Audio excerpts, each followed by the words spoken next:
Is there someone else. is, Ah, you know? All right. Thank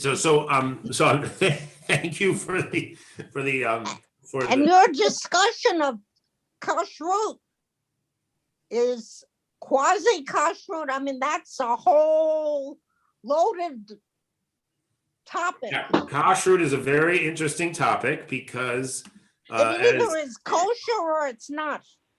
well, that is, that I have to say, right, Sandy, that there is a certain, obviously, strain of kashrut where that is the case, right? You go to the butchery. If they sell it at the butchery, it's kosher. And if they don't sell it at the butchery, well, maybe, but why should we risk it, right? But the problem with that formulation, right, of the black and white, this is kosher, this is not, right, it ignores the fact, right, that the traditions are really not crystal clear about many different items. And a great example, right, is we left Pesach a month ago or whatever.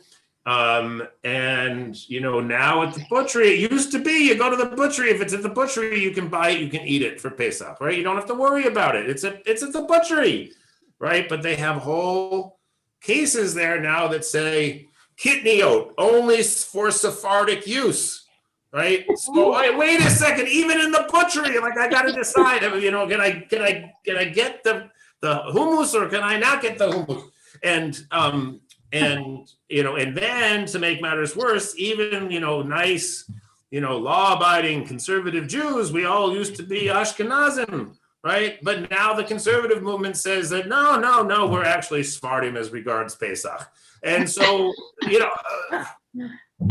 so it's and that's obviously a very large. Two Jews, three opinions. Absolutely, and that's my point, right? Is that kashrut does not escape the two Jews, three opinions, right? And go ahead, Ann. Oh, and flying from New York to Tel Aviv, and we weren't on El Al, we were on a charter flight to Tower or something. Anyway, there were so many different versions of the kashrut that they passed out that it was unbelievable. Yeah. There used to be a kosher butcher near Bet Pincus on Beacon Street in Brookline. Right. I don't remember what the name of it is. It was smelly and dirty. It was like Beacon Kosher Mart or something like this. That may have been it. It was a long time ago. And this was a real eye-opener because I thought I was looking for kosher chicken. Well, they must have had 8 different sub-compartments in the case of kosher according to this group and kosher according to that group and according to this shochet and according to that. And even just the idea of buying chicken breasts became very anxiety provoking. Right. No, I mean, there are various reasons to patronize the kosher butcher, right? And there's various reasons, not to. And to go to Trader Joe's and just buy the kosher chicken that's there, right? And not have to worry, is it the right shochet?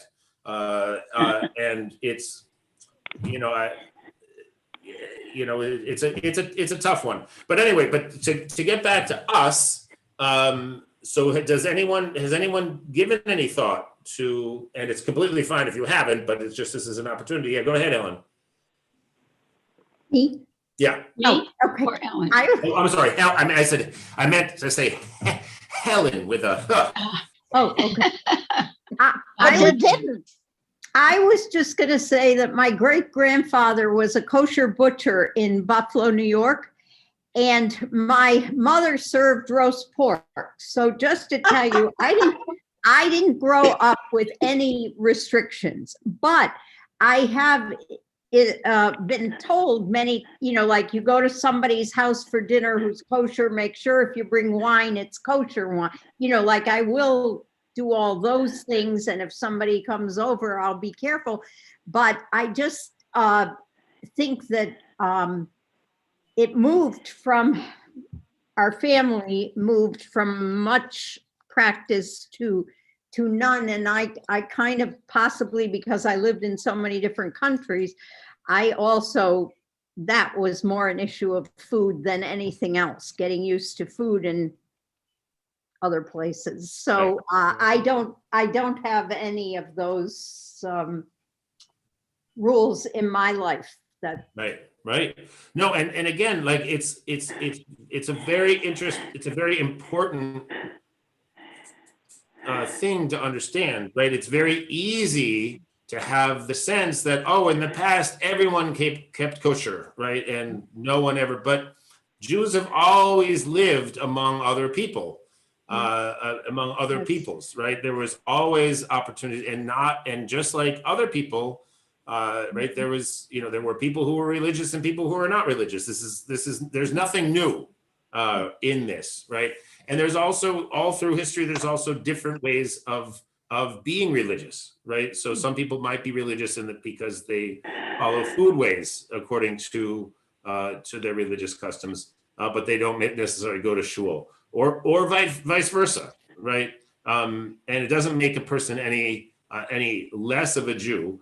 It's what I always say, right? Is that what Judaism as a tradition wants to do, and I sort of mentioned this last week, right? Is that it wants to make every aspect of life holy, right? It wants to make everything that we do in our human lives, right? We want to imbue it with some sense of sacredness, right? And so, and that does not mean, right, following every law to the letter, right? Because I wouldn't find that a particularly sacred way of living. I would find it, maddening. But at the same time, right, if you live without any way of ordering and making meaning out of your existence and your activities, right, that feels to me also not so helpful. Go ahead, Maya. I mentioned I'm really learning a lot of Hebrew from watching Stisel. Yes. And I noticed that before they eat or drink a drop of water, there's always a little prayer, they say. What is that little prayer? Yeah. So that's a great question. And that's for someone, for instance, for whom the rules of kashrut, right, are not in the cards, so to speak, right? This is one way of making eating sort of a sacred moment, right? The idea is that you should always say a bracha before you eat anything. You should always make a blessing, right? And why is that? Right? Because you should be acknowledging, according to the sages, right? Acknowledging that you didn't produce this stuff yourself, right? That even if you cooked a beautiful meal, right, you had a lot of help, right? Even if you just take water from the tap, right? It's not a matter of you just like, boom, there was the water, right? I mean, it feels like that sometimes. Excuse me one second. Get rid of this call. It feels like that sometimes, right? But it's not that, right? So the idea is that you always say a blessing, acknowledging God's role in the creation of the universe. So what is that actual Baruch? So it's the usual Baruch Atah formula, right? And then usually it's keyed to the various foods. So actually it's a good point. I will Xerox the list of these blessings for you. There's 3 or 4 of them. I'll teach you one right now. If it's not bread, right? If it's not bread and it's not grapes, and it doesn't come from a tree, right? And it's not made of any kind of flour. It's not tongue. Yeah, tongue. Say it's tongue. No blessing for tongue. Fred, you can't see the face I'm making, but I apologize. You say shehakol. Everyone say it after me. Shehakol. Call it. Nihya, Yeah. nihya, Yeah. Yeah. biyado. Yado. That everything is made by God's hand. Say that again really clearly one more time, please. Shehakol, Shahako. shehakol nihye biyado. Okay, get it. Sorry. Oh boy. Hold on. Sorry. Sure. So it's Baruch Ato Adonai Shechachol Nihyeh. Oh, I didn't know it all wrong. Yeah. So Baruch Atah Hashem Eloheinu Melech HaOlam Shehakol Nihye Biyado. And you don't have to write this down if you don't want to. I will make a. That's great. I'll make I'll make a copy of it. But that one is good for pretty much everything except for the categories that I named before. If it's cookies or pretzels or something like that, it's borei minei mizonot. But again, don't write these down. If it's an apple or a pear or something that comes from a tree, it's borei ha'etz, right? If it's Adama. priadama, thank you. That's what I said. And then the wine is Borei priagafen. Yeah. But I'll make the list of those all. Like you can't go wrong with the more general. Right, exactly. There's there are these specific categories, right? But you may notice if you're at shul and there's a kiddush, right? And everyone says borei priagafen, but those people who are not drinking the wine, they're drinking the schnapps, right? They'll say shehakol. All right. That used to be. What do you mean? Used to be? That's still the way it is. Get together to have the. Right. That's what I'm saying. Yeah, I'm saying but a year ago. I'm not talking like ancient history here. A year ago. I mean, a year ago was ancient history. It's true, but all right. So I'll get you those, and that's a great way. If kashrut doesn't speak to you, as a food system, right? It's a great way to make eating, a sacred thing. All right. Anybody else before we switch our gears to talk about? Well, I sort of have created or settled upon my own system. Well, it's probably not mine. We don't have pork or shellfish in the house, but I don't have separate dishes. I don't generally, I'm saying don't generally because I'm trying to think if there are any exceptions, mix meat and dairy in a meal. However, I am someone who likes my ice cream in the evening. I'm not counting I can't wait 6 hours after I've eaten dinner or it's the middle of the night. Right. So I clear the table, I wash the dishes, I have a glass of water and zahakol. Right. And then and I think, go ahead. I'm sorry, Lori, go ahead. I'm sorry. No, I've made my separation that way. Right. And rabbis don't come to dinner to tip me. Right. And any rabbi that comes to dinner and judges you for your behavior is not great. They're not getting invited again. But I think, Lori, what you're saying is very, very important, right? Which is that, the 6-hour business, right, is a pseudoscience, right? It's an idea that your body will have somehow, gotten rid of the flavor of the meat out of your mouth, and that the flavor of the meat and the flavor of the milk will not mix. Right? So why can you have dairy? The one that I don't understand is why you can go from dairy directly to meat, but that not one, the other way. Right. That one, to my mind, makes a little bit more sense from a physiological perspective, right? That meat is a little bit slower to digest. And that it sort of sticks. And I've also noticed, right, milk products generally are not super lumpy. They don't get stuck in your teeth and stuff like this, So I kind of buy that one.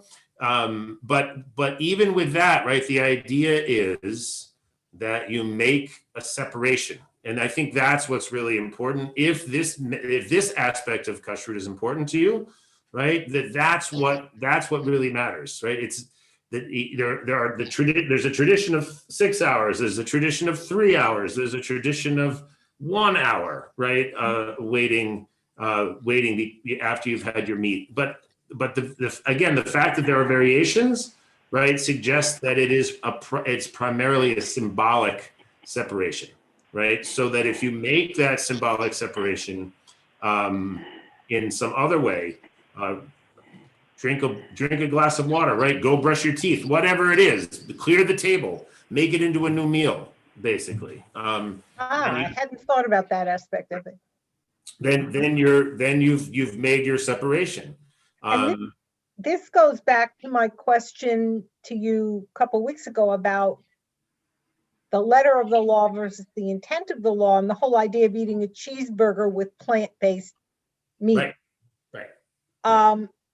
Being absolutely astonished, being invited to a Shabbat dinner at a extremely frum household with all the, everything right with the hand washing and the this and that and the other thing. And then comes dessert, which is effectively looks to the outside world like an ice cream sundae, Right.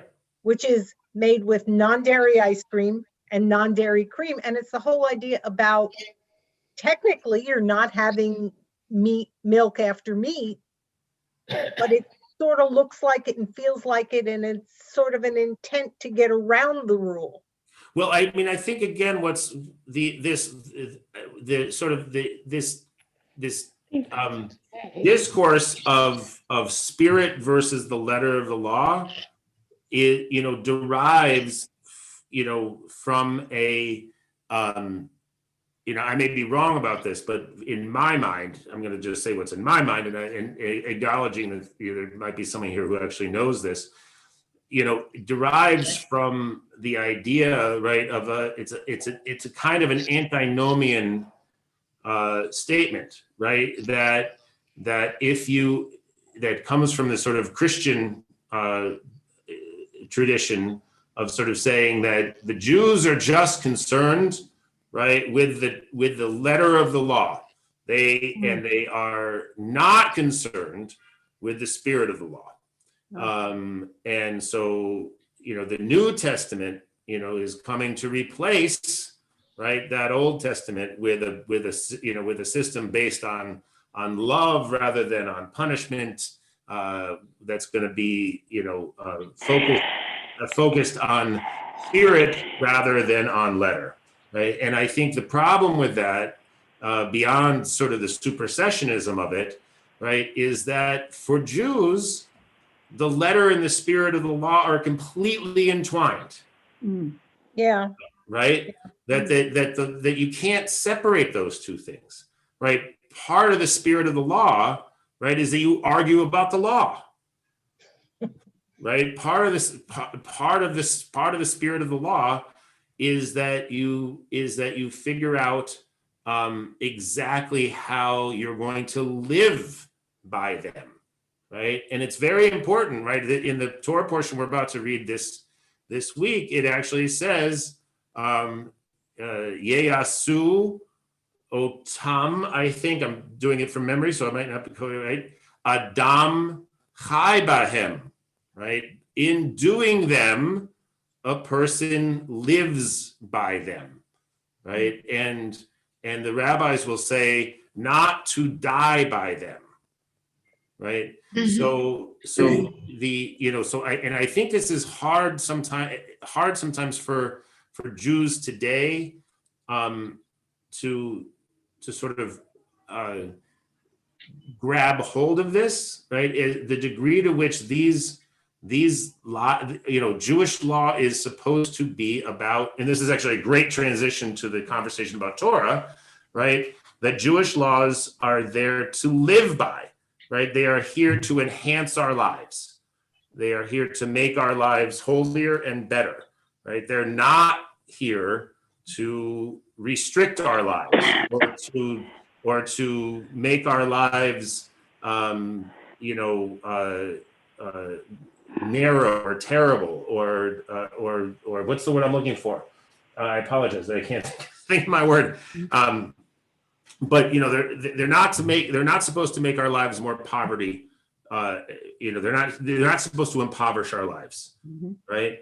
So if there's a way, right, to have a cheeseburger that doesn't contravene the letter of the law, you are actually living into the spirit of the law. Oh, I get it. Yeah. And yet, if you grew up in a strictly observant household, It might be. you wouldn't know what a cheeseburger is or why you might want one. Not true. Yes and no, right? Certainly there are households where no one in the household has a cheeseburger, Ever.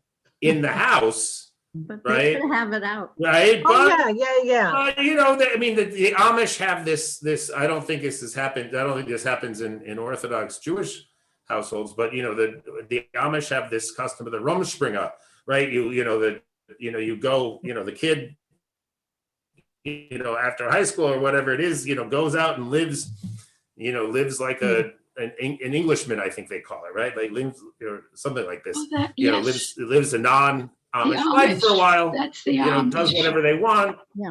Right. And then if they decide they want to be Amish, they come back and they join the community Yeah. again. Right. I think that you might be surprised. I don't know. This is not something I've looked into particularly, but my guess is there's a fair number of oppositional defiant Orthodox Jewish kids, just like my oppositional defiant non-Orthodox kids, who want to do exactly what I don't want them to do.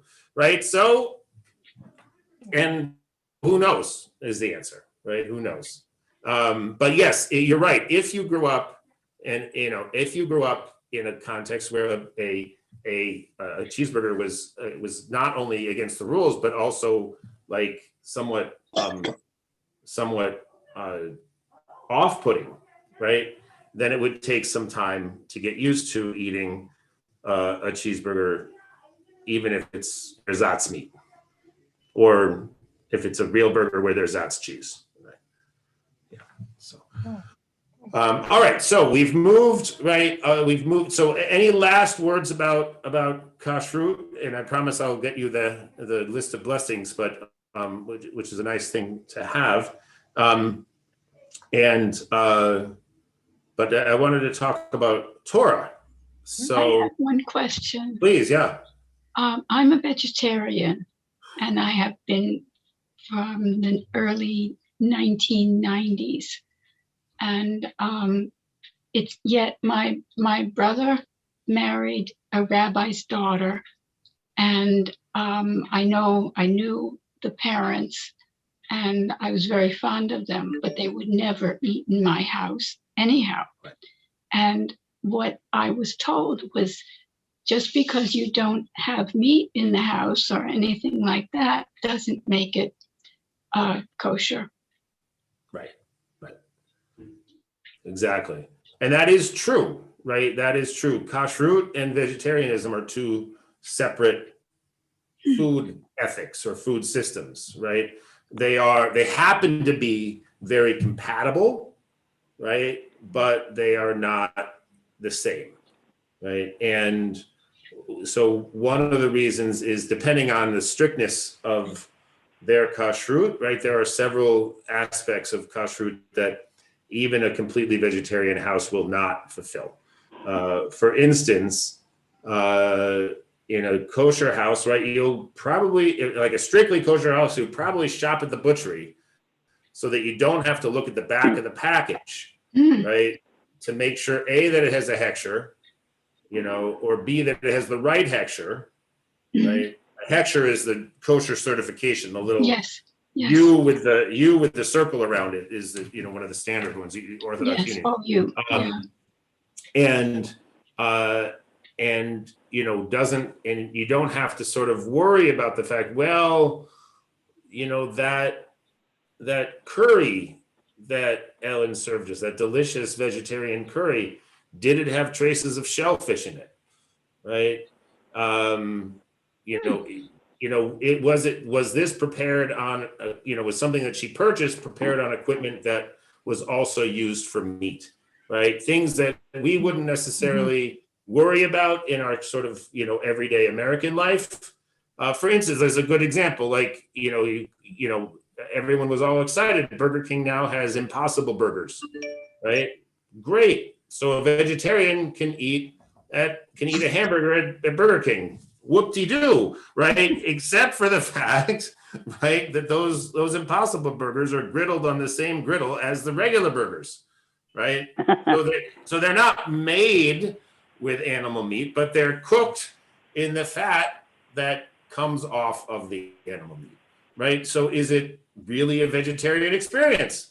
So, and I'm not saying that you cooked meat in your kitchen, Ellen. All I'm saying is that for people, and then another aspect of it that is very complicated, right, is that people who are very strict about their kashrut will do all kinds of inspections of their vegetables to make sure that not any kind of a bug got stuck, right? So, for instance, and I don't really worry about this that much, but I have noticed that if you buy organic cauliflower, in particular, right, it tends to have a lot of bugs on it, right? So if you get organic cauliflower and you don't want to eat the bugs, then you've got to soak your cauliflower in salt water for a while so all the bugs die and float to the top, and then so what is this organic? Turn me off cauliflower now. What? I'm sorry? You just turned me off cauliflower. No, it's great. It's great. I mean, the answer is don't buy organic because there's no bugs on it, right? Or if you do buy organic, Soak it in salt water. Soak it in salt water. Get rid of the bugs. Yeah.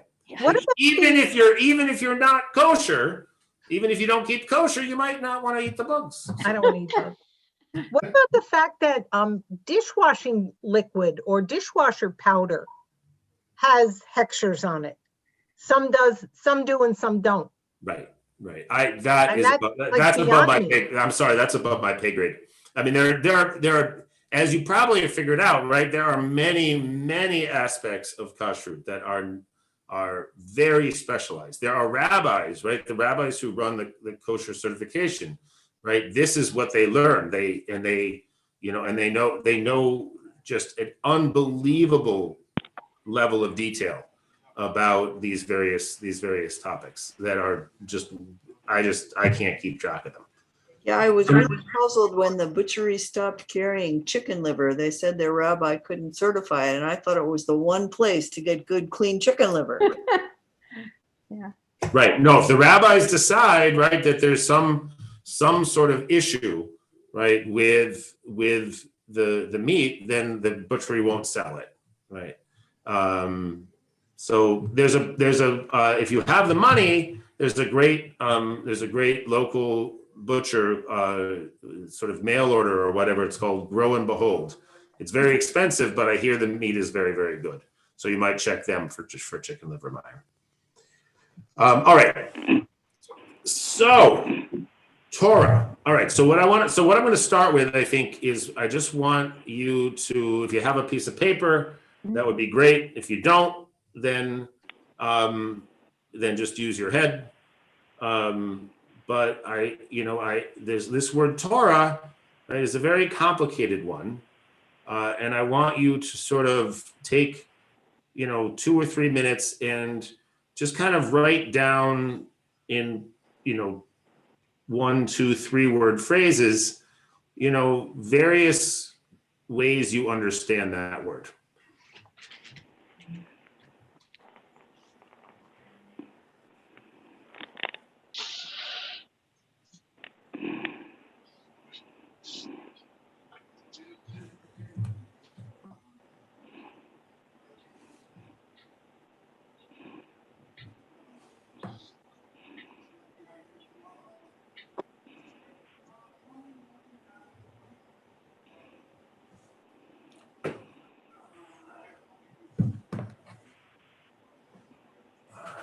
and I will be right back.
Right. So, who would like to volunteer an idea? Go ahead, Ellen. Of the 5 books of the Old Testament? Great. All right. So when we say Torah, right, we're talking about the 5 books of what Ellen said is actually really interesting, right? The 5 books of the Old Testament, right? Jews generally don't call it the Old Testament, right? Because it hasn't been replaced by the New Testament, right? The Old Testament is what Christians call it, and which is a very important point, right? That the Torah remains, right, for us the foundational text, right? Which is not to say that it's not a foundational text in Christianity, right? But it's not doesn't have the same status as the life of Jesus in the Christian tradition, right? So but Ellen is absolutely right. The first 5 books of the Torah, I mean of the Bible, right, is the Torah, right? Or we often call it the 5 books of Moses, right? Why would we call it the 5 books of Moses? Because he wrote it down. Because he wrote it, right? He wrote it down, right? It's his book. It was his idea. Well, actually, it wasn't his idea. Whose idea was it? God. It was God's idea, right? Okay, great. So thank you. So that's a very, very important part of it. Where do we see the 5 books of Moses? Where do we see it? Where do we see the Torah?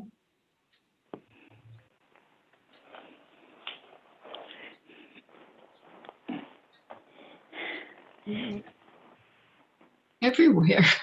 Everywhere. Okay, very nice. I love it. We see it everywhere. Right. But I had in mind, very, very. I think you guys are assuming that I have some sort of, highfalutin response I'm looking for. But no, you see it, right? You see it in Shul, right? You see it in Shul, right? And you generally see it in 3 different forms, right? Or maybe 4 different forms, right? The first and most fundamental form, right, is the Torah scroll, right? And it sits in the ark, right? And it's usually wrapped up, right, beautifully, in a nice sort of sleeve robe, I guess maybe you would call it.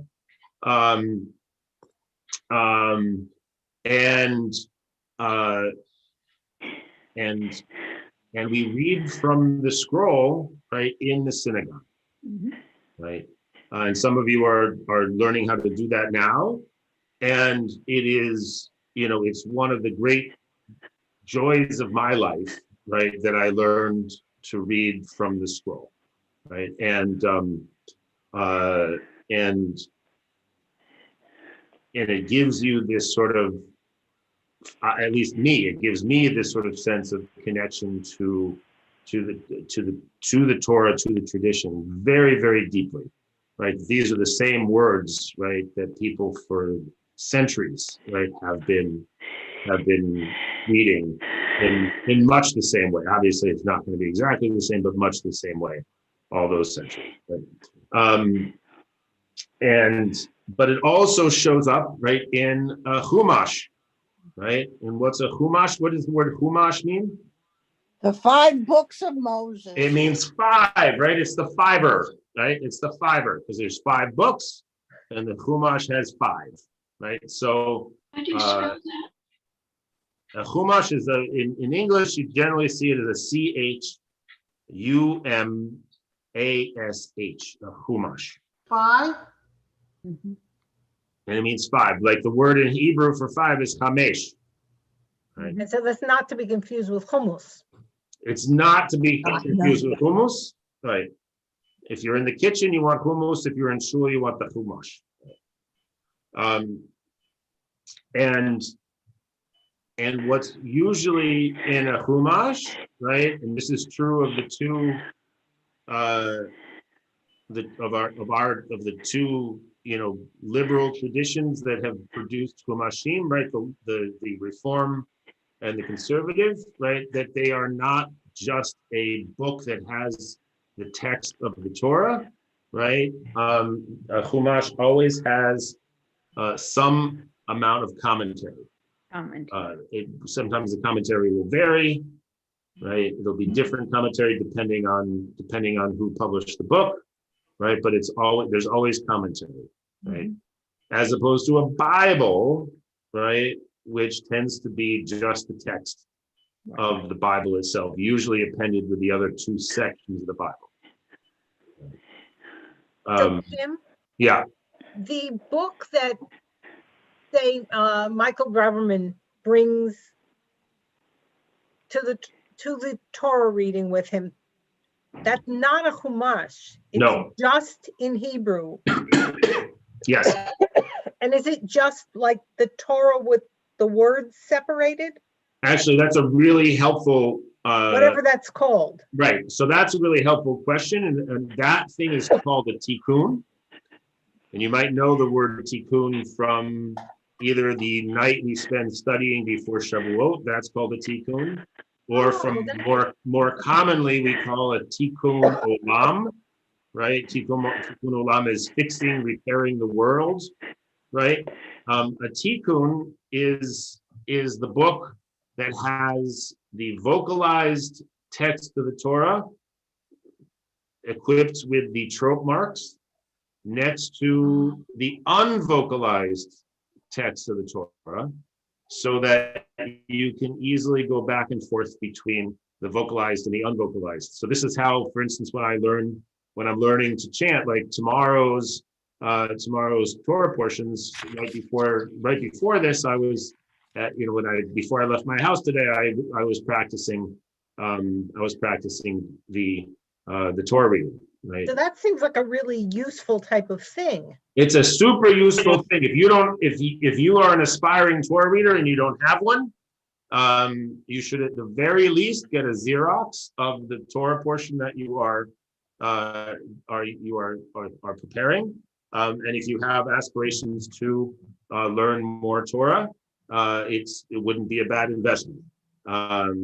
If you're only going to do a little bit of Torah from time to time, it's easy enough just to get someone who has a tikkun, that would be Michael or me or Norman or whoever, right, to make a Xerox of them for you. They also have that online. The Torah Trope has that online. Does it? Oh, great. You can get each aliyah they call it with or without tikkun. Got it.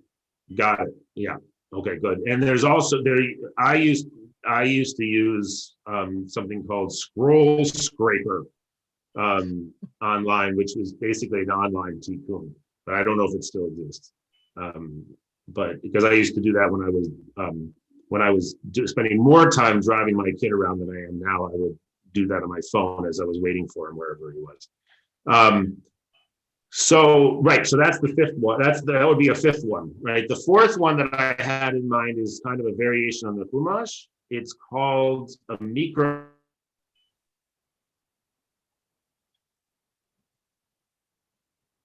Uh-oh, you froze up.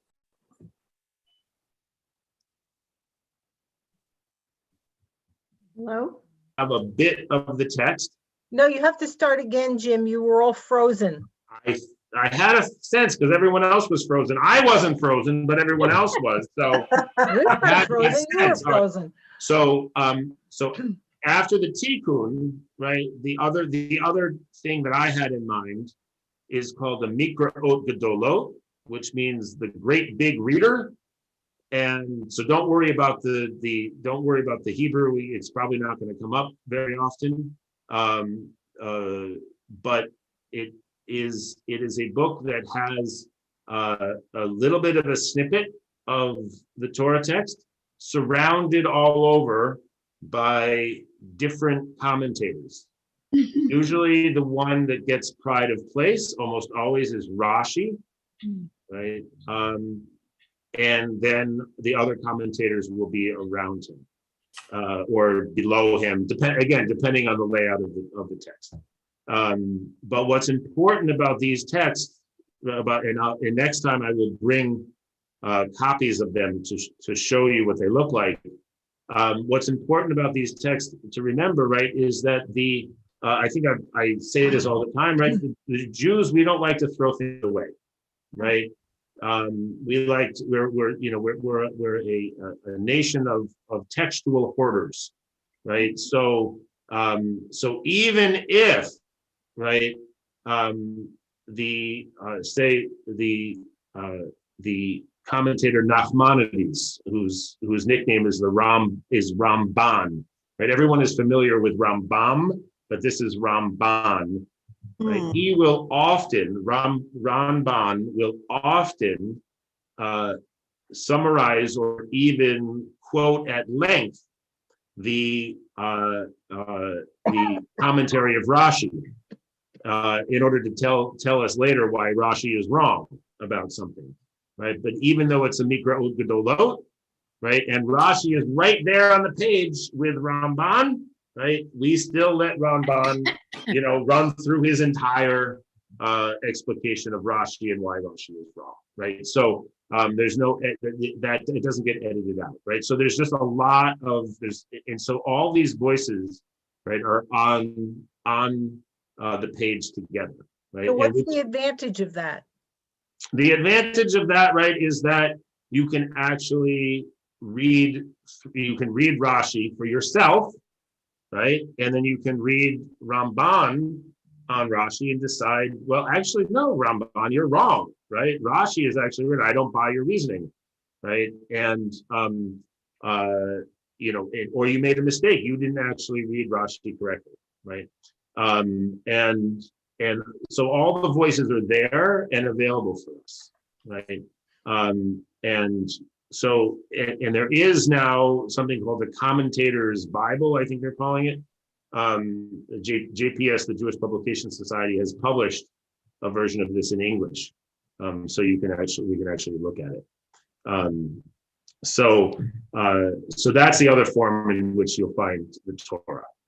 But Torah obviously means a lot of other things as well, not just the 5 books of Moses, although that's obviously the most, the sort of most fundamental of them. So other people, who else had an idea about what we're talking about when we talk about Torah? Well, there are other books. Okay, so go ahead, Ellen in Cambridge, go ahead. There's Judges. There's Great. Okay, so the other books of the Bible. All right. Other books of the Bible. Thank you. So very interesting, right? Are those Torah or are they not Torah? Right? It's a really interesting question. And we could sort of ask that, and I think that the way we need to approach that question, right, is to think about it in terms of, well, what are some other categories of books? Right? The That prophets. I'm sorry? The prophets. Right. But beyond, so the book of Judges is in the section of the Bible called prophets, right? Then there's also writings, which includes the Psalms and the book of Job and stuff like this, right? Go ahead. So to hold that thought, let's see what Anne has to say. Okay, I'm not confident this is correct, but I am wondering, what about the Talmud? The Talmud, great. What about the Talmud, right? What about Midrash? Yeah. Right? What about Maimonides' Mishnah Torah, right, which is a law code? So in a sense, right, all of this stuff is Torah. Everything is Torah.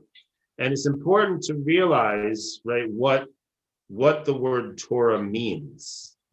Right, what is, so does anyone know the root of the word Torah? Or well, actually, let's before I go to that, why don't we say, if you had to translate the word Torah, what would it mean? Teaching. Teaching, great. Any others?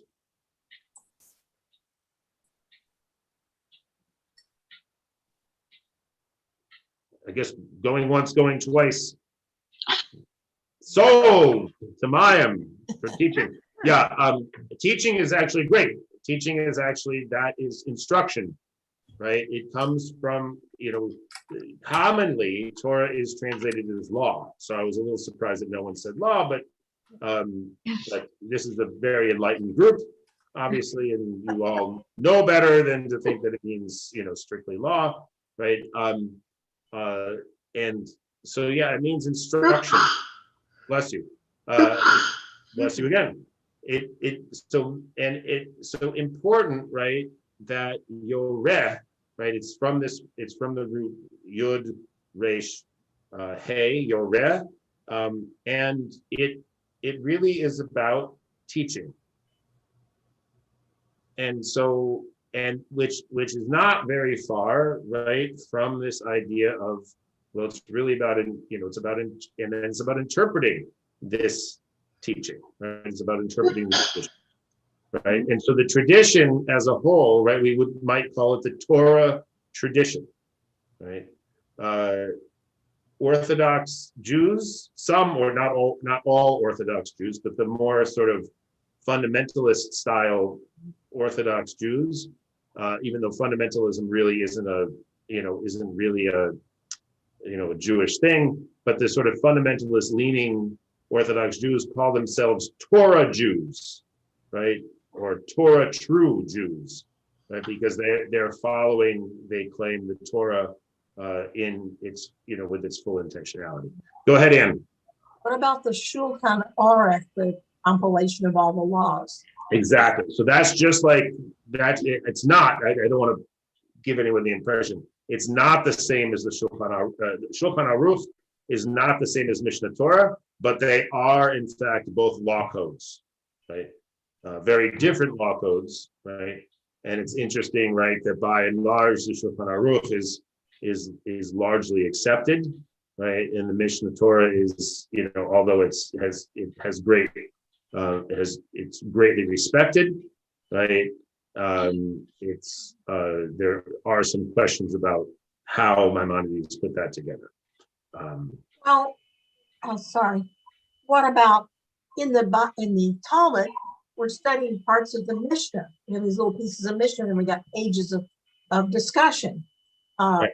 Is that's separate from what you're talking about with Rashi's Mishnah Torah?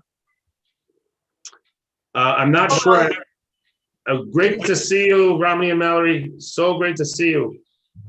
Come And back. bye-bye. And Romney and Mallory, you're always welcome to ask questions if you've got them. Yes, or next to- time. Yeah. I won't be shy. Thank you. Good. All right. Thank you. Good Shabbos. Good Shabbos. Shabbos. So I'm not sure that I fully understood your question, Ann, but let me, since the time is short, let me take a stab at it. So, and we'll get more into this next week, and I'll give you some readings that will, I hope, give you a little bit of orientation on this. It'll also sort of raise some questions, I hope.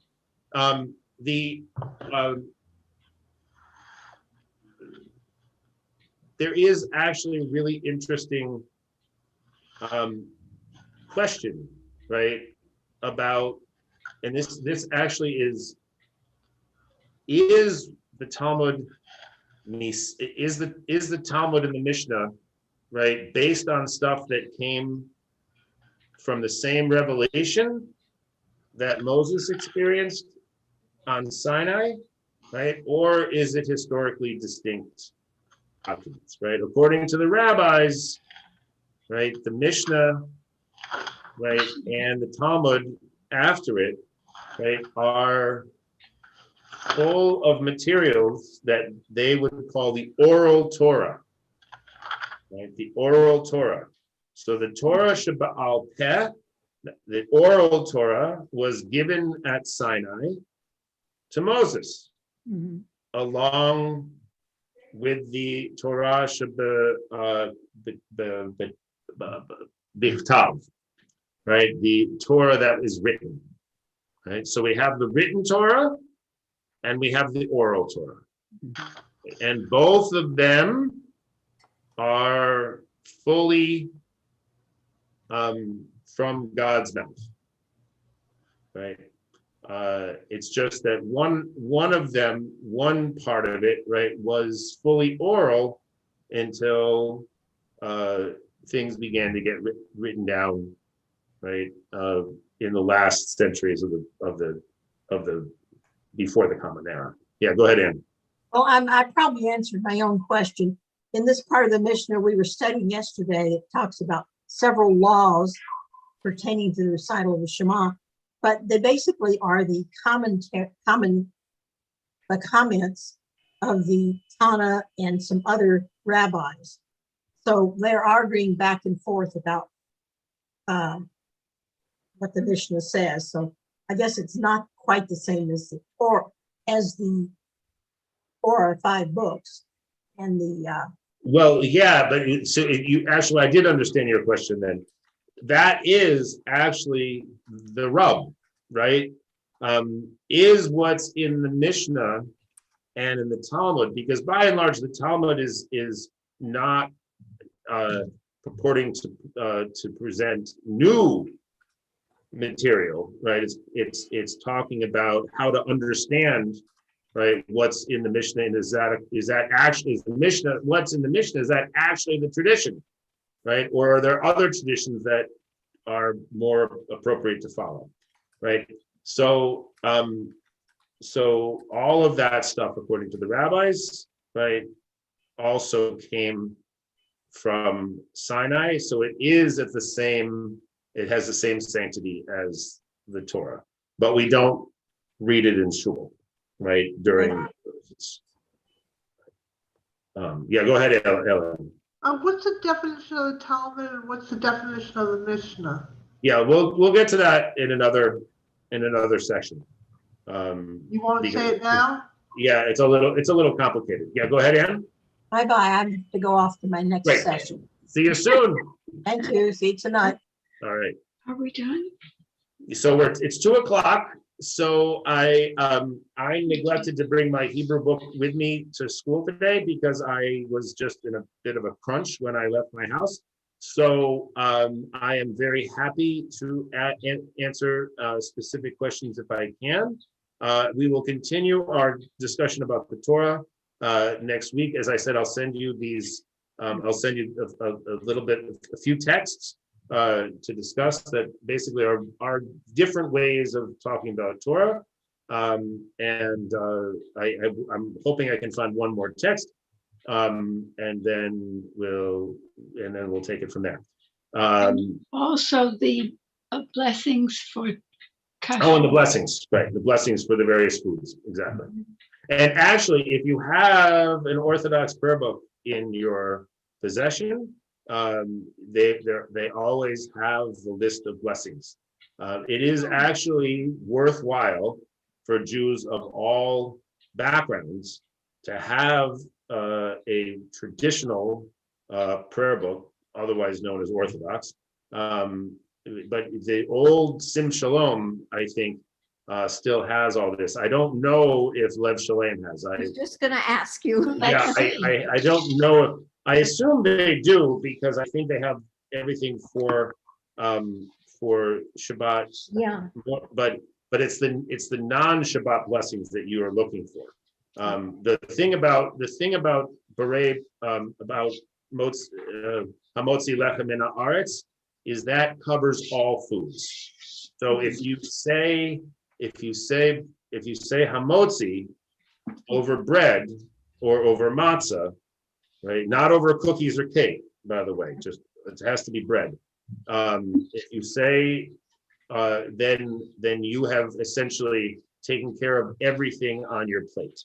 Oh, that's awesome. Right.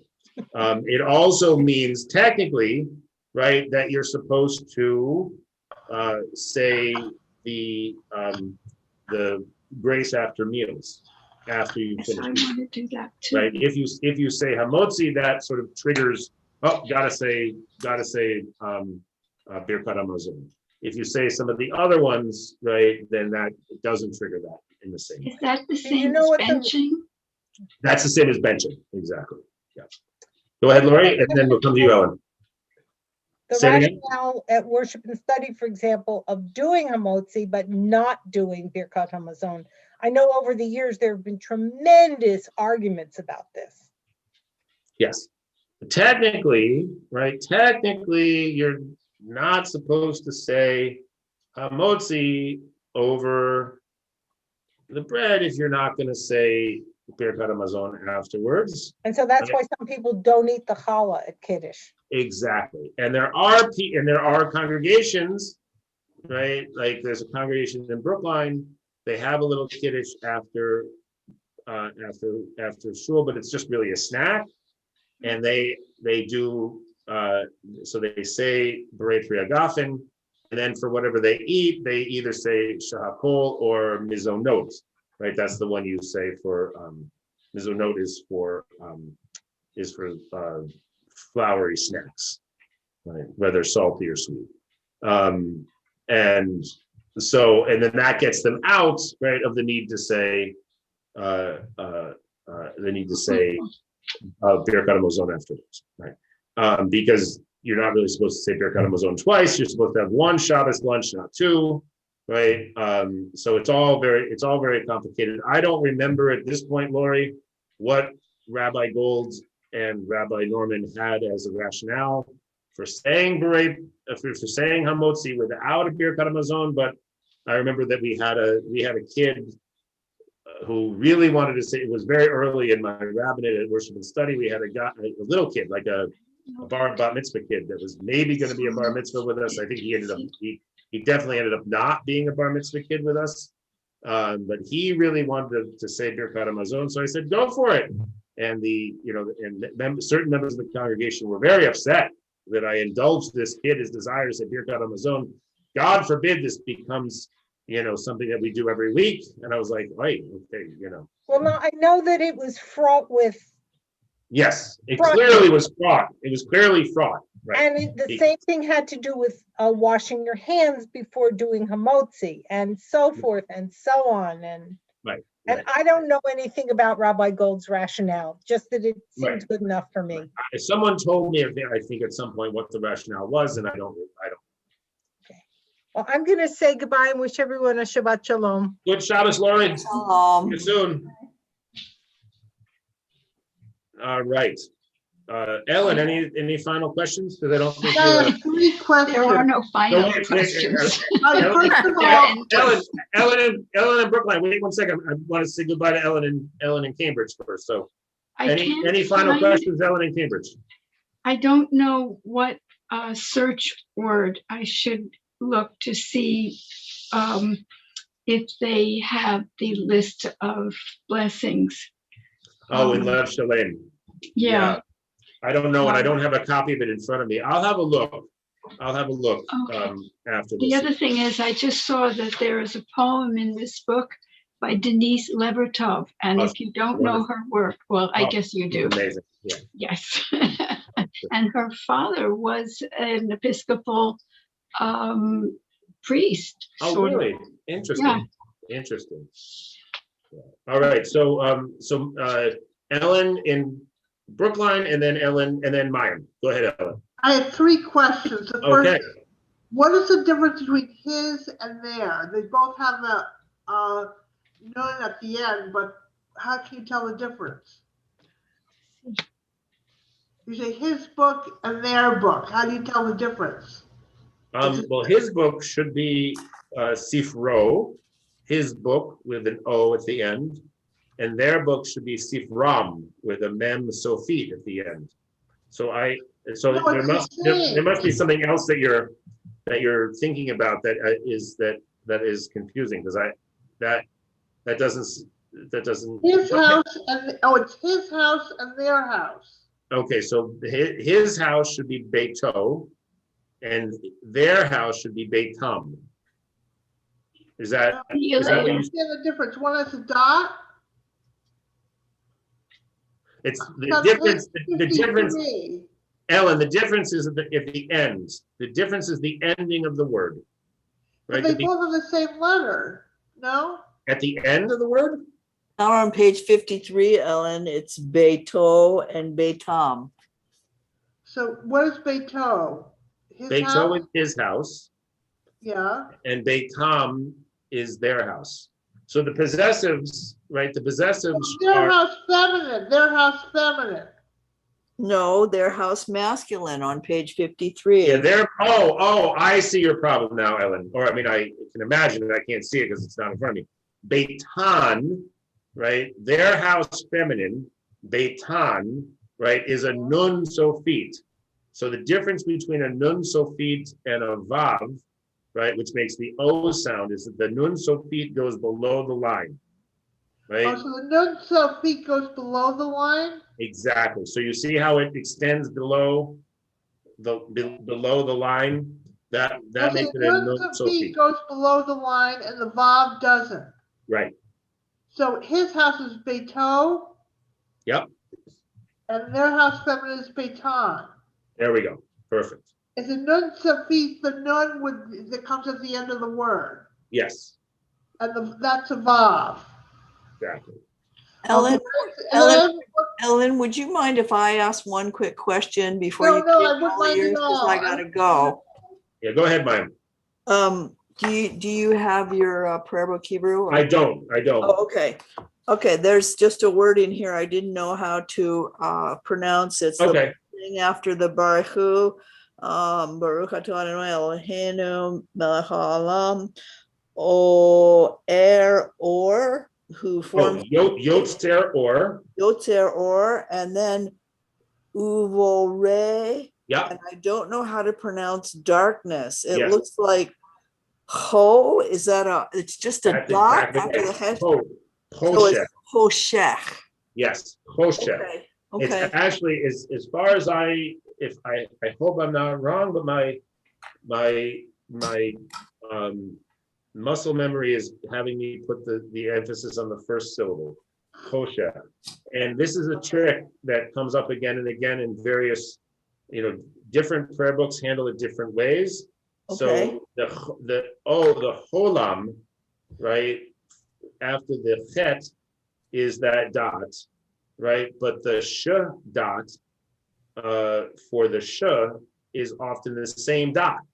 Yeah, right, So it's a right. single dot Yeah. doing a double duty.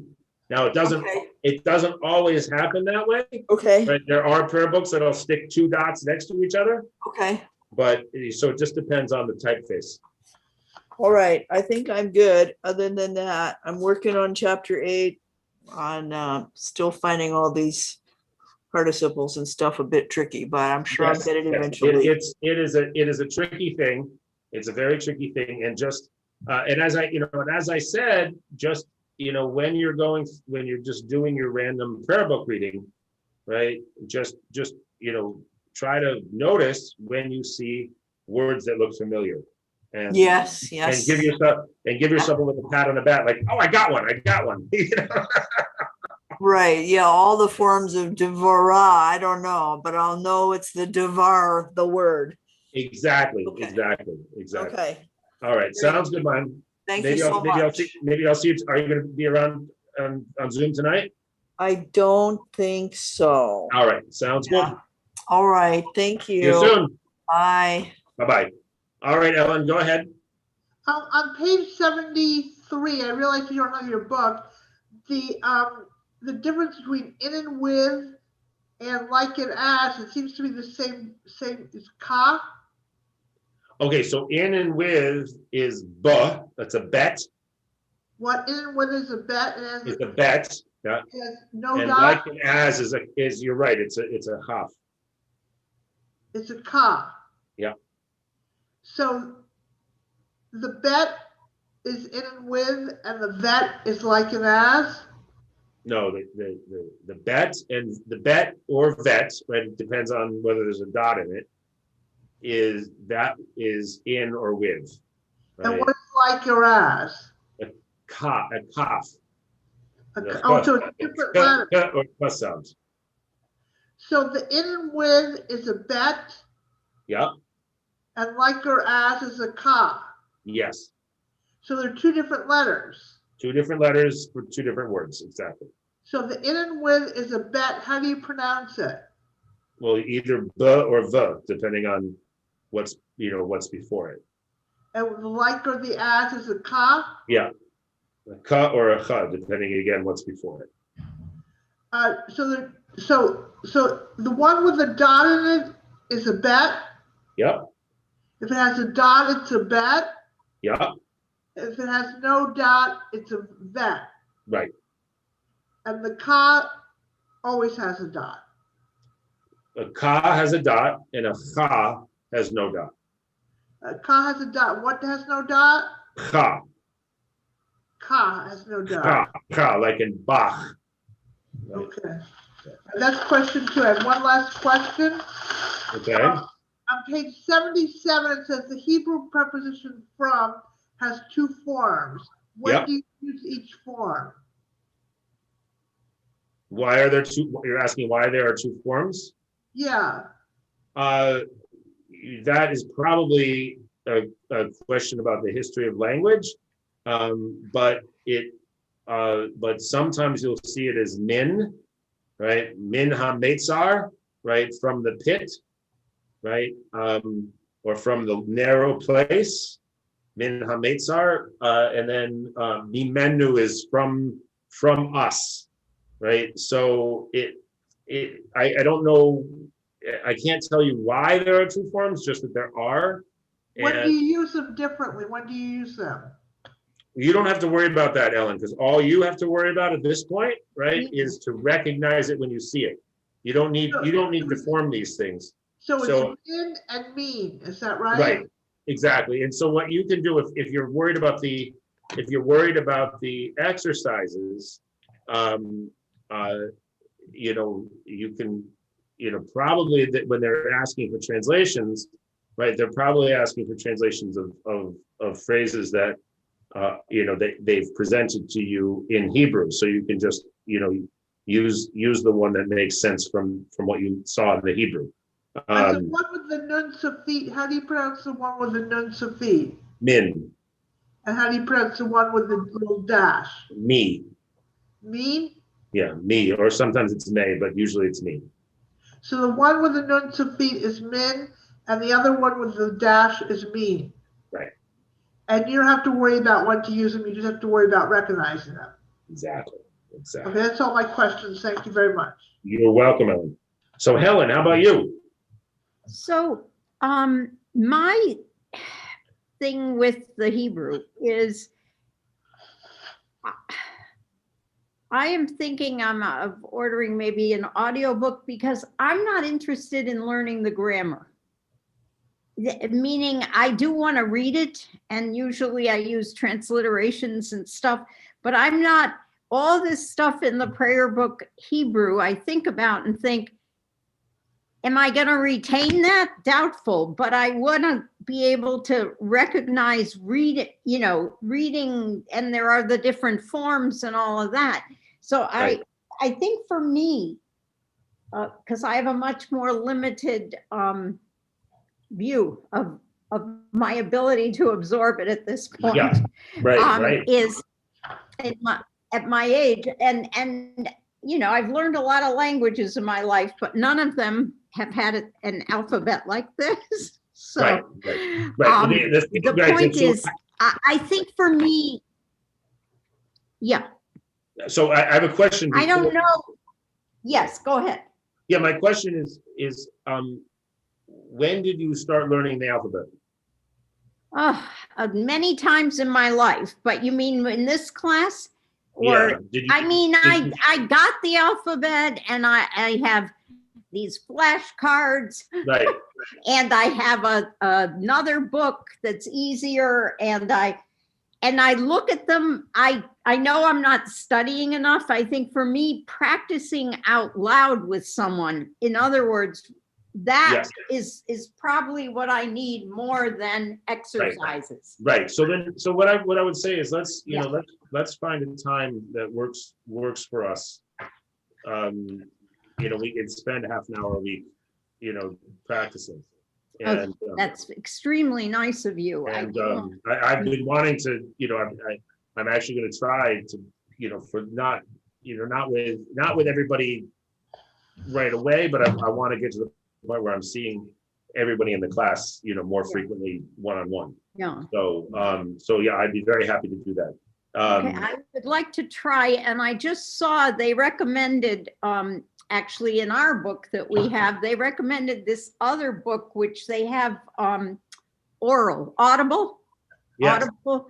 And I'm thinking you could even get it for free because if you join Audible Books. Right. But the point is, I'm thinking that that's what I need is Audible. Right. Well, and what? So the other thing I was going to say is that just like everything else in the world, people learn things differently. So some people, learn them by books, right? Mhm. Other people really learn them by listening, right? Mhm. And the thing about learning Hebrew, at least prayer book Hebrew, right, is that you're not, as I just said to Ellen, right, you're not trying to learn these things actively. So there's not as much of a need to really retain the grammatical points, right? The point of learning the grammar is it's basically like learning the rules of the road. It's just to orient you to what am I looking at here, so that it's not pure gibberish on the page. But there are so many rules. Yes. Yes. Yes. That I began there are to tune so out. many rules, right? And again, I would just really, if you don't really feel yet comfortable with the alphabet, then that's really where I would put my focus, is on the alphabet. Because when you get comfortable with the alphabet, right, then the alphabet doesn't become, it's no longer what's the word? It's no longer an obstacle. Yeah. So, right. And then you can learn the language like you've learned other languages in the past. But until you get to that point, maybe. Right? I mean, I can say that because the two languages that I spent the most time studying, right, are two languages that don't use the Latin alphabet. Exactly. Right. Exactly. So, I'm not going to say, right, that the Cyrillic alphabet the Hebrew alphabet are transparent for me because they aren't, right? But they are no longer, they're no longer an insurmountable obstacle for Okay. me. Well, yeah, I took a class many, many years ago, could be 40 years ago. Nothing at cool. Temple. I'm gonna leave now. Sounds good, Ellen. See you soon. See you tonight. Yep. I took a class and I learned, I really could read the prayers. And then when I realized when I stopped going to synagogue, it went away. Right. I You mean, know? that is, I would argue, Yeah. right, that is that's the danger of not learning the rules, right? Yes. Right, Yes. is that if it's just a matter of decoding, right, which is an important skill, right, Yeah. then that's not gonna stay. It didn't stay. I mean, Right. I have been feeling more comfortable. It's interesting because I went to services for a few years on the Cape in Orleans. They're more reformed for Rosh Hashanah and whatever. And I realized, God, I know a lot of this stuff from worship Right. and study. Yes, And that right. at least I was comfortable with songs and certain, Yes. like Right, more of it than I ever had been in my life. But anyway, I know I should do more of this learning of it, but there's something about it that I'm finding, and I'm a very visual person. I paint. Right. I mean, I'm a very Yeah, visual right. Yeah, but I just wonder to myself, why isn't this sticking with Right. me? I look at these things and I think it's in my head. So I'm gonna try and do some more. And I've also hesitated to join Saturday services online. And I don't know why. I miss the Saturday services at Worship and Study. Yeah. And I am not, I'm feeling like they won't replace that, but maybe that's only in my head also, and I should try. It is around, yeah. Yeah, I mean, my sense is that I can't obviously speak for your experience of it. Yeah. But I have been surprised at how the services can function in place of the Shabbat. It's not the same, Right. right? But it can, and I think part of it has to do with, it really has to do with kavanah, right? With intentionality. Yes. Like, can you, and this is a big, it's a big if, because not everyone is able to do it. And it's actually interesting. I had gotten pretty good at it, and now I'm not good at it anymore. I think because I've got so many different things going on at once now, because we're doing it in person. Yeah. So it's a little bit harder now, Right. but excuse me, I'm going to sneeze. I've got Allergies. allergies here. It's allergy season. Whoa. It is. It is. Yeah. But I would say, come and try it. Is it 10 o'clock also? Yeah, 10 o'clock. 10 o'clock. Yeah. Come and And try it. you're using the Lev Shalem? Yes. Okay. Yeah. I'll try And it. it's, and the nice thing about it is it's almost always our familiar voices. Uh-huh. It's Norman and Susan and Norma Uh-huh. and Harriet and Mark, leading the services. So it's, So it feels familiar. exactly. Good. Even, All and right. so, so see what you think. I mean, Yeah, I will. I don't know. It's a weird thing. I've so much on Zoom. I've just felt like, oh my yeah, God. I agree. If it, with the amount that I'm on Zoom, if I weren't doing this for worship and study, I probably wouldn't be doing this. Question I have, our thing, June 12th, is it on Zoom? It will be on Zoom. The question is, to what degree will it also be in person? Meaning that we might go somewhere. Right. In an ideal world, Yeah, we would have it at, we would have it here at 100 Center Street, Right. up in right. the upstairs room. That's the ideal world, but it's too early to say. I mean, it's even too early to say that we'll still be having in-person stuff then. Right.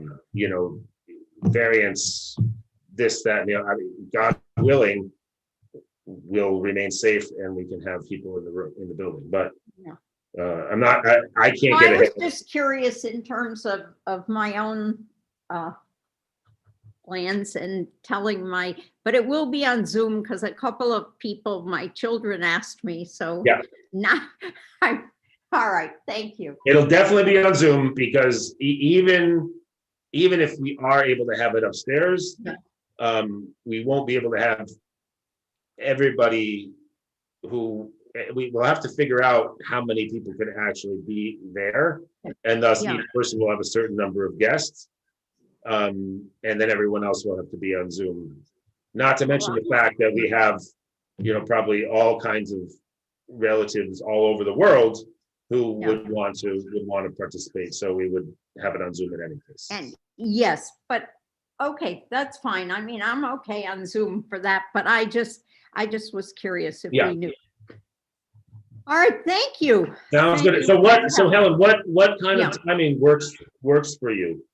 My schedule is very open. Okay, all right. So it's So- more you telling me what, All right, so what letting I'm gonna me do is know. I'll send you a note. Okay. And you can find an hour or half an hour in there that works for you. Great, thank you. All right, awesome. Sounds good. Bye-bye. Bye-bye.